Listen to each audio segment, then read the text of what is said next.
On January 23, 1996, in his State of the Union message, President Bill Clinton boldly declared, "The era of big government is over."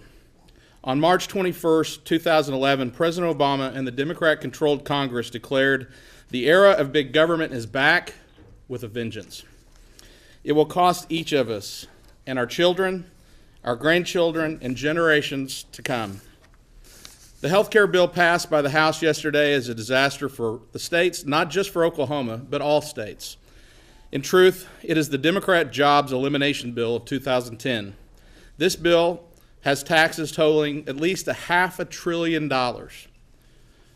We have sent a letter to the Attorney General today asking him to join other attorneys general nationwide in changing the in challenging the constitutionality of the health care reform bill passed in the U.S. House of Representatives yesterday. It's a very important event and a very important time in our country.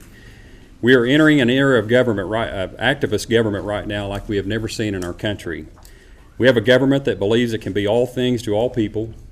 We have a government that has no boundaries and no conscience when it comes to fiscal prudence.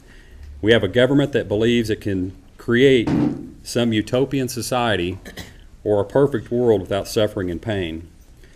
This is why we're here today to talk about the health care bill that was passed last night in Washington, and why we're calling on the Attorney General to file suit to stop the health care bill. Just because Congress passes a bill or passes a law does not mean that it's constitutional. We have every right as a state to challenge the constitutionality of this bill or this law. It's going to create higher costs to the state of Oklahoma that we cannot afford, especially in a time right now whenever we're experiencing the revenue difficulties in our state and struggling to close a $1.2 billion shortfall. This is going to create even more difficulty for our state.